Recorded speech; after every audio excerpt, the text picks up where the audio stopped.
పెట్టరా స్వాతి.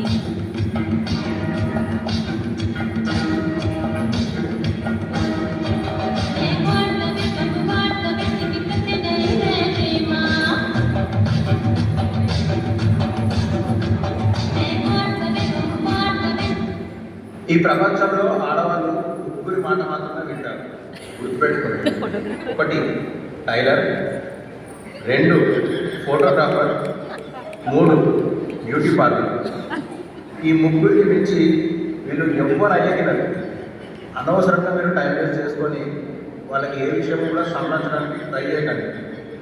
వినరు వాళ్ళు, వినరు.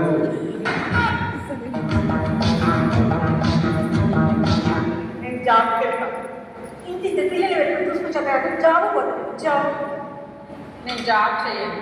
ఇంకా చదువు జాబ్ చేయాలి. నేను చాలా గోల్డ్ కొట్టుకోను. మొగడు సంపాదన అంతా ఇలా వేస్ట్ చేస్తాను. నేను గోల్డ్లో అస్సలు ఇన్వెస్ట్ చేయాలి. 2 ఆడపిల్లలు పెట్టుకొని గోల్డ్లో ఇన్వెస్ట్ చేయగలుగుతాం. బ్రాండెడ్ బ్యాగ్స్ పెద్ద షో ఆఫ్. నేను బ్రాండెడ్ బ్యాగ్స్ కొన్నాను. ఇంత సంపాదించి ఎందుకు బస్సు ఎంజాయ్ చేయకుండా? నేను రోజు జిమ్కి వెళ్తాను. జిమ్కి ఎందుకు? ఇంట్లో పని చేసుకుంటే సరిపోదా?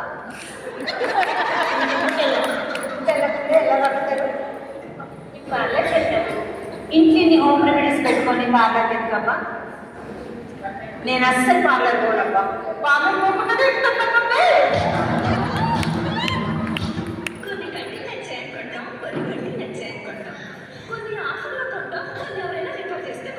ఇప్పుడు పక్కింటి ఆవిడ షాపింగ్ చేసినా సాయం అమ్మంటది.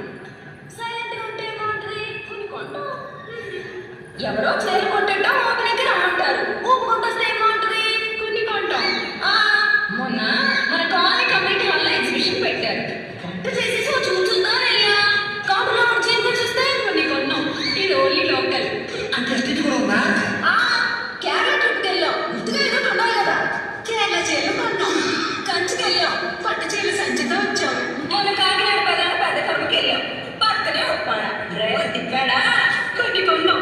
లోకల్ ఎస్టీడీ కాకుండా ఇంకొన్ని ఎక్స్ట్రా కూడా ఉన్నాయి. అలాంటి చెప్తా KG sale, closing sale, clearance sale, ఆషాఢ సేలు, బిపిఎన్ సేలు. కట్టుకోవడానికి ఒక్క గుట్ట ముక్క కూడా కొనుక్కోరండి మీరు? ఆ పర్పస్ కి సపరేట్ షాపింగ్ ఉంటుంది కదా.